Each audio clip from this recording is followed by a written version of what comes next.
I've got the 2022 Newfound Gravels red wine. This is a wine that I have been in love with since its inception. These are friends of mine. These are people that are just such lovely human beings who live in the Napa Valley, where I was first introduced to it many moons ago when I was a Summit Press, and we immediately put the Grenache on the list.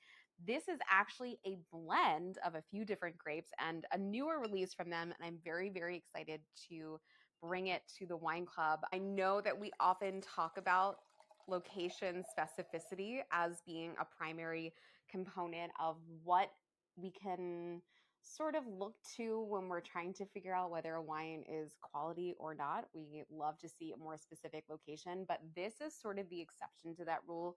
This is a California appellated wine, which would normally tell me that this perhaps might be a lower quality wine, but it's not. The reason this is appellated California is because it's coming from some pretty incredible vineyards all over the state. So I'm going to read them off for you so you know exactly where we're getting the fruit from. We're getting 60% of the Grenache from Cemetery Vineyard, hooray, coming from the Russian River Cemetery in Mendocino. These are dry farmed grapes, so we're definitely going to get some really nice concentration there. 21% carrying on from 75-year-old vines in the Colombini Vineyard, and then 14% Mourvèdre from the Placida Vineyard in Russian River. So it's coming from a few different places, but all fantastic sites. And I love to see how each of them is going to play a role in this blend. This is called the Gravels red wine. So immediately my mind is thinking minerality, but I'm also thinking, because it's California and it's Grenache, that we're going to get a lot of fruitiness, a lot of freshness out of this wine. So I'm excited to really dive in here with you guys. On the nose, I mean, I don't know that it necessarily gives me Grenache immediately, but it's there.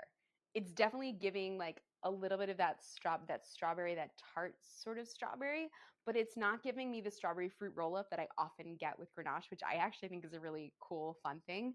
I'm also getting a lot of spice. There is some carrying on in this blend, which is of course contributing to that, but she's honestly being a little bit shy upon opening, and I am going to revisit this as she opens to see what happens. I know this wine is going to get absolutely gorgeous. Matt and Audra are just absolute professionals when it comes to making wine and also just being great humans and stewards of the wine industry. So let's taste it and we'll revisit the nose in a second. Mm,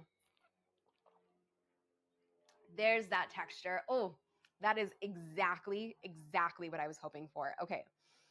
Sometimes Grenache, especially in California, gets this really lovely sort of like silken, viscous texture while still being really light. It is like the softest like silk that you can possibly think of. You know those washable silk pajamas? I have some, I think they're from Lonia.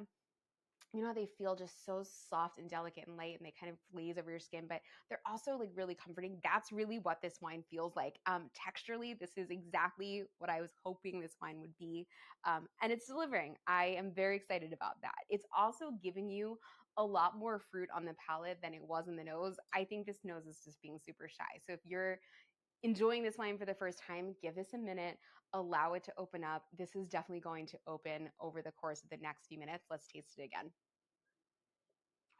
Mm. You know, I always talk about Grenache being a sort of adjacent grape to Pinot Noir. Like if you're a Pinot Noir lover and you want to try something different, try Grenache. I think California Grenache in particular really fits the bill for me because I think it also gives you this really lovely savory component. It's sitting like right underneath it there. And I'm not talking about the spices. I'm talking about something that is a little bit more minerally. I mentioned at the top of this video, you know, this is called the Gravels red wine, which is indicating to me that there might be something a little bit more minerally in there. And there definitely is.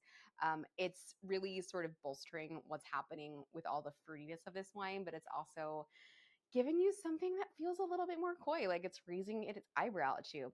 Let's go back to the nose. Ah, there she is. She's out. She's playing now. She's being nice. All the things that were on the palate are definitely on the nose here. That Grenache is just singing. She just needed a few seconds to like get comfortable in the arena, and now it's just glorious and jumping out of the glass. This is going to be such a fun summer sipper. I am not mad at this for the fall, and I'm certainly not mad at this for the winter months, but please, for the love of God, get this in the fridge and just enjoy this when it hits like 5 o'clock and you switch on that grill. It doesn't matter what you're putting on there. This is going to work with it. I promise you, whether it's vegetable or animal protein or whatever you've got going on the grill, this wine is going to be great as long as it's chilled.